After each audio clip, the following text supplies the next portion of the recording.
Nameless City by Howard Phillips Lovecraft. When I drew nigh the nameless city, I knew it was accursed.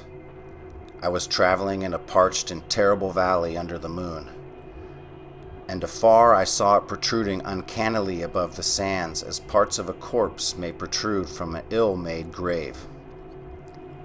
Fear spoke from the age-worn stones of this hoary survivor of the deluge, this great-grandmother of the eldest pyramid, and a viewless aura repelled me and bade me retreat from antique and sinister secrets that no man should see, and no man else had ever dared to see. Remote in the desert of Araby lies the nameless city, crumbling and inarticulate, its low walls nearly hidden by the sands of uncounted ages.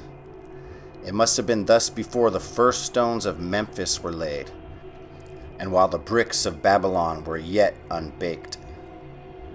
There is no legend so old as to give it a name, or to recall that it was ever alive. But it is told of in whispers around campfires muttered about by grandams and the tents of sheiks, so that all the tribes shun it without wholly knowing why. It was of this place that Abdul al-Hazared, the mad poet, dreamed on the night before he sang his unexplainable couplet. That is not dead which can eternal lie, and with strange eons even death may die. I should have known that the Arabs had good reason for shunning the nameless city, the city told of in strange tales but seen by no living man. Yet I defied them, and I went into the untrodden waste with my camel. I alone have seen it, and that is why no other face bears such hideous lines of fear as mine, why no other man shivers so horribly when the night wind rattles the windows. When I came upon it in the ghastly stillness of unending sleep, it looked at me, chilly from the rays of a cold moon amidst the desert's heat. And as I returned its look, I forgot my triumph at finding it, and stopped still with my camel to wait for the dawn. For hours I waited, till the east grew gray and the stars faded, and the gray turned to roseate light edged with gold. I heard a moaning and saw a storm of sand stirring across the antique stones, though the sky was clear and the vast reaches of desert still. Then suddenly above the desert's far rim came the blazing edge of the sun, seen through the tiny sandstorm which was passing away. And in my fevered state I fancied that from some remote depth there came a crash of musical metal to hail the fiery disk as Memnon hails it from the banks of the Nile. My ears rang and my imagination seethed as I led my camel slowly across the sand to that unvocal place. That place which I alone of living men had seen. In and out amongst the shapeless foundations of houses and places I wandered, finding never a carving or inscription to tell of these men, if men they were, who built this city and dwelt therein so long ago. The antiquity of this spot was unwholesome, and I longed to encounter some sign or device to prove that the city was indeed fashioned by mankind. There were certain proportions and dimensions in the ruins which I did not like. I had with me many tools and dug much within the walls of the obliterated edifices, but progress was slow, and nothing significant was revealed. When night and the moon returned, I felt a chill wind which brought new fear, so I did not dare to remain in the city. And as I went outside the antique walls to sleep, a small sighing sandstorm gathered behind me, blowing over the gray stones, though the moon was bright and most of the desert still. I awaked just at dawn from a pageant of horrible dreams, my ears ringing as from some metallic peal. I saw the sun peering redly through the last gusts of a little sandstorm that hovered over the nameless city, and marked the quietness of the rest of the landscape. Once more I ventured within those brooding ruins that swelled beneath the sand like an ogre under a coverlet, and again dug vainly for relics of the forgotten race. At noon I rested, and in the afternoon I spent much time tracing the walls and bygone streets, and the outlines of the nearly vanished buildings. I saw that the city had been mighty indeed, and wondered at the sources of its greatness. To myself, I pictured all the splendors of an age so distant that Chaldea could not recall it, and thought of Sarnath the Doomed, that stood in the land of Nar when mankind was young, and of Ib, that was carven of gray stone before mankind existed. All at once I came upon a place where the bedrock rose stark through the sand and formed a low cliff. And here I saw with joy what seemed to promise further traces of the antediluvian people. Hewn rudely on the face of the cliff were the unmistakable facades of several small, squat rock houses or temples, whose interiors might preserve many secrets of ages too remote for calculation, though sandstorms had long since effaced any carvings which may have been outside. Very low and sand-choked were all the dark apertures near me, but I cleared one with my spade and crawled through it, carrying a torch to reveal whatever mysteries it might hold. When I was inside, I saw that the cavern was indeed a temple, and beheld plain signs of the race that had lived and worshipped before the desert was a desert. Primitive altars, pillars, and niches, all curiously low, were not absent, and though I saw no sculptures or frescoes, there were many singular stones clearly shaped into symbols by artificial means. The lowness of the chiseled chamber was very strange, for I could hardly kneel upright. But the area was so great that my torch showed only part of it at a time. I shuddered oddly in some of the far corners, for certain altars and stones suggested forgotten rites of terrible, revolting, and inexplicable nature, and made me wonder what manner of men could have made and frequented such a temple. When I had seen all that the place contained, I crawled out again, avid to find what the temples might yield. Night had now approached, yet the tangible things I had seen made curiosity stronger than fear, so that I did not flee from the long moon-cast shadows that had daunted me when first I saw the Nameless City. In the twilight, I cleared another aperture with a new torch and crawled into it, finding more vague stones and symbols, though nothing more definite than the other temple had contained. The room was just as low, but much less broad, ending in a very narrow passage crowded with obscure and cryptical shrines. About these shrines I was prying when the noise of wind and my camel outside broke the stillness and drew me forth to see what could have frightened the beast. The moon was gleaming vividly over the primitive ruins, lighting a dense cloud of sand that seemed blown by a strong but decreasing wind from some point along the cliff ahead of me. I knew it was this chilly, sandy wind which had disturbed the camel and was about to lead him to a place of better shelter when I chanced to glance up and saw that there was no wind atop the cliff.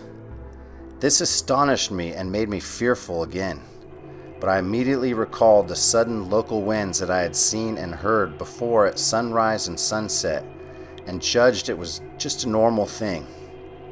I decided it come from some rock fissure leading to a cave, and watched the troubled sand to trace it to its source, soon perceiving that it came from a black orifice of temple long distant south of me, almost out of sight. Against the choking sand cloud I plodded toward this temple, which as I neared it loomed larger than the rest, and strewed a doorway far less clogged with caked sand. I would have entered had not the terrific force of the icy wind almost quenched my torch. It poured madly out of the dark door, sighing uncannily as it ruffled the sand and spread among the weird ruins. Soon it grew fainter, and the sand grew more and more still, till finally all was at rest again. But a presence seemed stalking among the spectral stones of the city, and when I glanced at the moon it seemed to quiver as though mirrored in unquiet waters. I was more afraid than I could explain, but not enough to dull my thirst for wonder.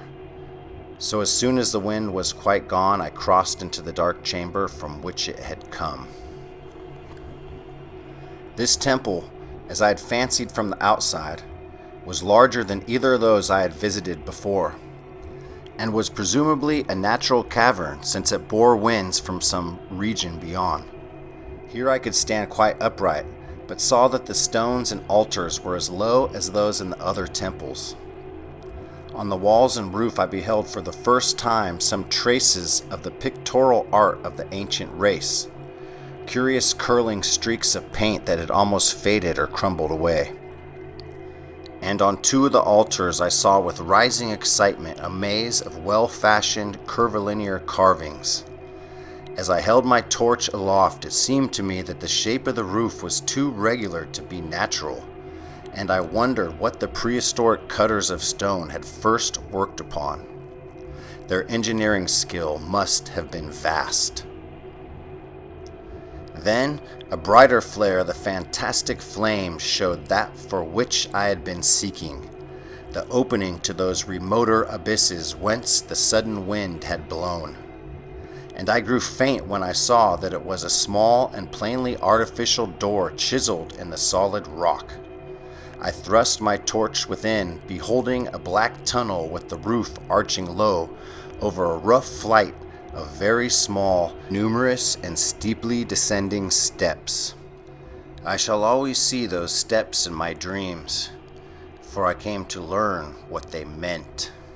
At the time, I hardly knew whether to call them steps or merely footholds in the precipitous descent.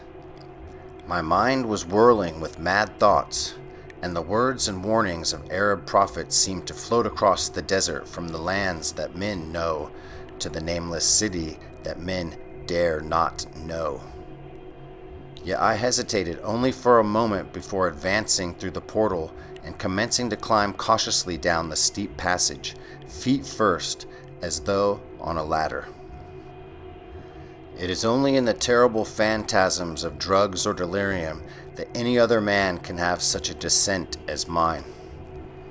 The narrow passage led infinitely down like some hideous haunted well, and the torch I held above my head could not light the unknown depths towards which I was crawling. I lost track of the hours and forgot to consult my watch, though I was frightened when I thought of the distance I must be traversing.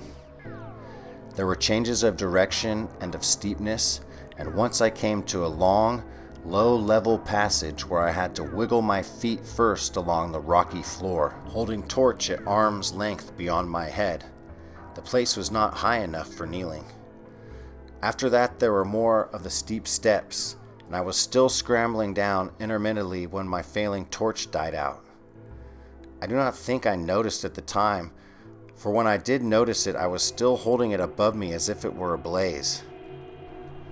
I was quite unbalanced with that instinct for the strange and the unknown, which had made me a wanderer upon earth and a haunter of far, ancient, and forbidden places.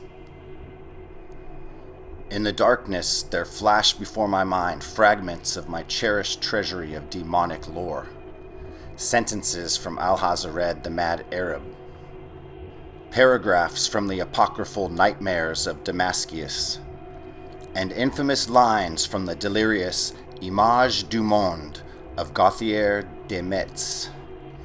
I repeated queer extracts, and muttered of Afrasiab and the demons that floated with him down the Oxus, later chanting over and over again a phrase of one of Lord Dunsany's tales, the unreverberate blackness of the abyss. Once, when the descent grew amazingly steep, I recited something in sing-song from Thomas More until I feared to recite more. A reservoir of darkness, black as witches' cauldrons are, when filled with moon drugs in the eclipse distilled.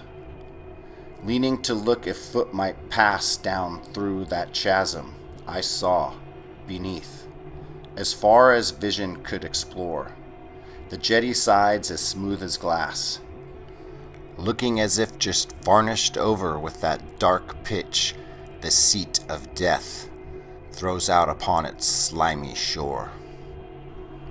Time had quite ceased to exist when my feet again felt a level floor, and I found myself in a place slightly higher than the rooms in the two smaller temples now incalculably far above my head. I could not quite stand, but could kneel upright, and in the dark I shuffled and crept hither and thither at random. I soon knew that I was in a narrow passage whose walls were lined with cases of wood having glass fronts. And in that Paleozoic and abysmal place I felt of such things as polished wood and glass, I shuddered at the possible implications. The cases were apparently ranged along each side of the passage at regular intervals, and were oblong and horizontal, hideously like coffins in shape and size. When I tried to move two or three for further examination, I found that they were firmly fastened. I saw that the passage was a long one, so floundered ahead rapidly in a creeping run that would have seemed horrible had any eye watched me in the blackness. Crossing from side to side occasionally to feel my surroundings and to be sure the walls and rows of cases still stretched on. Man is so used to thinking visually that I almost forgot the darkness and pictured the endless corridor of wood and glass and its low-studded monotony as though I saw it. And then in a moment of indescribable emotion, I did see it. Just when my fancy merged into real sight, I cannot tell. But there came a gradual glow ahead, and all at once I knew that I saw the dim outlines of the corridor and the cases, revealed by some unknown subterranean phosphorescence. For a little while, all was exactly as I had imagined it, since the glow was very faint. But as I mechanically kept stumbling ahead into the stronger light, I realized that my fancy had been but feeble. This hall was no relic of crudity like the temples in the city above, but a monument of the most magnificent and exotic art.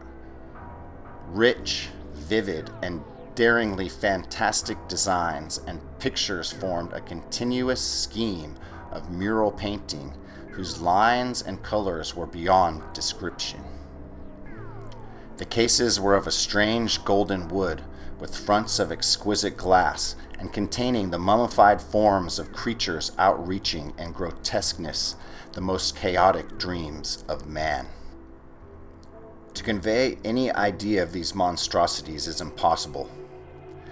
They were of the reptile kind, with body lines suggesting sometimes the crocodile, sometimes the seal, but more often nothing of which either the naturalist or the paleontologist ever heard.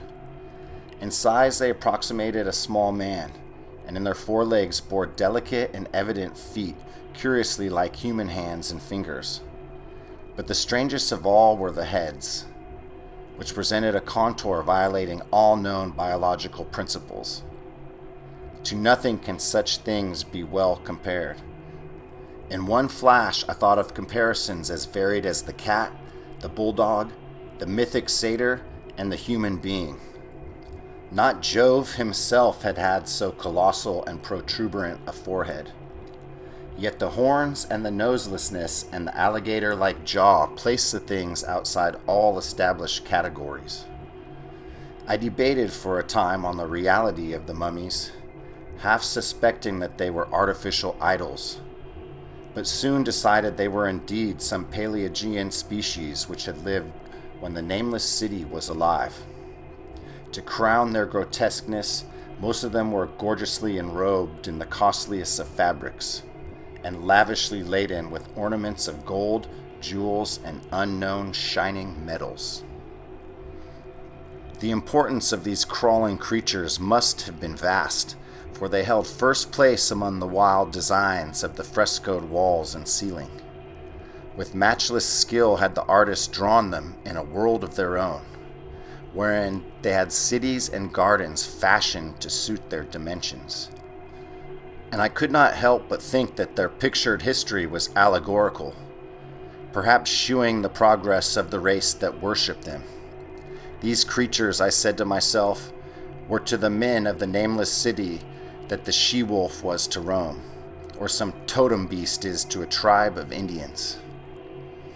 Holding this view, I could trace roughly a wonderful epic of the Nameless City, the tale of a mightiest seacoast metropolis that ruled the world before Africa rose out of the waves, and of its struggles as the sea shrank away, and the desert crept into the fertile valley that held it. I saw its wars and triumphs, its troubles and defeats, and afterward its terrible fight against the desert when thousands of its people, here represented in allegory by the grotesque reptiles, were driven to chisel their way down through the rocks in some marvelous manner to another world whereof their prophets had told them. It was all vividly weird and realistic, and its connection with the awesome descent I had made was unmistakable. I even recognized the passages. As I crept along the corridor towards the brighter light, I saw later stages of the painted epic, the leave-taking of the race that had dwelt in the Nameless City and the valley around it for 10 million years. The race whose souls shrank from quitting scenes their bodies had known so long, where they had settled as nomads in the earth's youth, hewing the virgin rock as those primal shrines at which they had never ceased to worship. Now that the light was better, I studied the pictures more closely, and remembering the strange reptiles must represent the unknown men, pondered upon the customs of the Nameless City. Many things were peculiar and inexplicable. The civilization, which had included a written alphabet, had seemingly risen to an higher order than those immeasurably later civilizations of Egypt and Chaldea, yet there were curious omissions.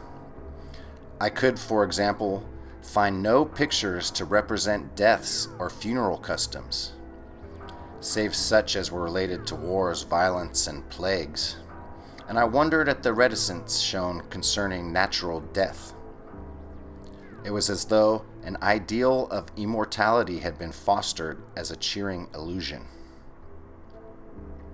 Still, nearer the end of the passage were painted scenes of the utmost picturesqueness and extravagance, contrasted views of the Nameless City and its desertion and growing ruin, and of the strange new realm of paradise to which the race had hewed its way through the stone.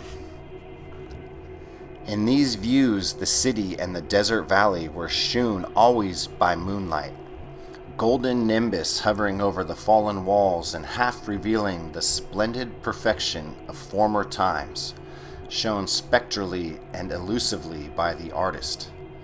The paradisal scenes were almost too extravagant to be believed, portraying a hidden world of eternal day filled with glorious cities and ethereal hills and valleys. At the very last, I thought I saw signs of an artistic anticlimax. The paintings were less skillful and much more bizarre than even the wildest of earlier scenes. They seemed to record a slow decadence of the ancient stock, coupled with a growing ferocity towards the outside world from which it was driven by the desert. The forms of the people, always represented by the sacred reptiles, appeared to be gradually wasting away, though their spirit, as shewn hovering above the ruins by moonlight, gained in proportion. Emaciated priests, displayed as reptiles in ornate robes, cursed the upper air and all who breathed it. And one terrible final scene shewed a primitive-looking man, perhaps a pioneer of ancient Iram, the city of pillars, torn to pieces by members of the elder race. I remembered how the Arabs fear the Nameless City, and was glad that beyond this place the gray walls and ceiling were bare. As I viewed the pageant of mural history, I had approached very closely the end of the low sealed hall, and was aware of a gate through which came all of the illuminating phosphorescence. Creeping up to it, I cried aloud in transcendent amazement at what lay beyond. For instead of other and brighter chambers, there was only an illimitable void of uniform radiance. such as one might fancy when gazing down the peak of Mount Everest upon a sea of sunlit mist. Behind me was a passage so cramped that I could not stand upright in it. Before me was an infinity of subterranean effulgence. Reaching down from the passage into the abyss was the head of a steep flight of steps, small numerous steps like those of black passages I had traversed. But after a few feet the glowing vapors concealed everything. Swung back open against the left-hand wall of the passage was a massive door of brass, incredibly thick and decorated with fantastic bas-reliefs, which could have closed shut the whole inner world of light away from the vaults and passages of rock. I looked at the steps, and for the nonce dared not try them. I touched the open brass door and could not move it. Then I sank prone to the stone floor, my mind aflame with the prodigious reflections which not even a death-like exhaustion could banish. As I lay still with closed eyes, free to ponder, many things I had lightly noted in the frescoes came back to me with new and terrible significance. Scenes representing the Nameless City in its heyday, the vegetation of the valley around it, and the distant lands with which its merchants traded. The allegory of the crawling creatures puzzled me to its universal prominence, and I wondered that it would be so closely followed in a pictured history of such importance. In the frescoes, the Nameless City had been shewn in proportions fitted to the reptiles. I wondered what its real proportions and magnificence had been, and reflected for a moment on certain oddities I had noticed in the ruins. I thought curiously at the lowness of the primal temples and of the underground corridor, which were doubtless hewn out of the deference to the reptile deities there honored, though it perforce reduced the worshippers to crawling. Perhaps the very rites here involved a crawling and imitation of the creatures. No religious theory, however, could easily explain why the level passages in that awesome descent should be as low as the temples, or lower, since one could not even kneel in it. As I thought of the crawling creatures whose hideous mummified forms were so close to me, I felt a new throb of fear. Mental associations are curious, and I shrank from the idea that except for the poor primitive man torn to pieces in the last painting, mine was the only human form amidst the many relics and symbols of primordial life. But as always in my strange and roving existence, wonder soon drove out fear, for the luminous abyss and what it might contain presented a problem worthy of the greatest explorer. That a weird world of mystery lay far down that flight of peculiarly small steps I could not doubt, and I hoped to find there those human memorials which the painted corridor had failed to give. The frescoes had pictured unbelievable cities and valleys in this lower realm, and my fancy dwelt on the rich and colossal ruins that awaited me. My fears, indeed, concerned the past rather than the future. Not even the physical horror of my position in that cramped corridor of dead reptiles and antediluvian frescoes, miles below the world I knew and faced by another world of eerie light and mist, could match the lethal dread I felt at the abysmal antiquity of the scene and its soul. An ancientness so vast that measurement is feeble seemed to leer down from the primal stones and rock-hewn temples of the Nameless City, while the very latest of the astounding maps in the frescoes shewed oceans and continents that man has forgotten, with only here and there some vaguely familiar outline. Of what could have happened in the geological ages since the painting ceased and the death-hating race resentfully succumbed to decay, no man might say. Life had once teemed in these caverns and in the luminous realm beyond. Now I was alone with vivid relics, and I trembled to think of the countless ages through which these relics had kept a silent, deserted vigil. Suddenly there came another burst of that acute fear which had intermittently seized me ever since I first saw the terrible valley and the nameless city under a cold moon. And despite my exhaustion, I found myself starting frantically to a sitting posture and gazing back along the black corridor toward the tunnels that rose to the outer world. My sensations were like those which had made me shun the nameless city at night, and were as inexplicable as they were poignant. In another moment, however, I received a still greater shock in the form of a definite sound, the first which had broken the utter silence of these tomb-like depths. It was a deep, low moaning as of a distant throng of condemned spirits, and came from the direction in which I was staring. Its volume rapidly grew, till it soon reverberated frightfully through the low passage, and at the same time I became conscious of an increasing draught of cold air, likewise flowing from the tunnels and the city above. The touch of this air seemed to restore my balance, for I instantly recalled the sudden gusts which had risen around the mouth of the abyss each sunset and sunrise, one of which had indeed revealed the hidden tunnels to me. I looked at my watch and saw that sunrise was near, so I braced myself to resist the gale that was sweeping down to its cavern home as it had swept forth that evening. My fear again waned low, since a natural phenomenon tends to dispel broodings over the unknown.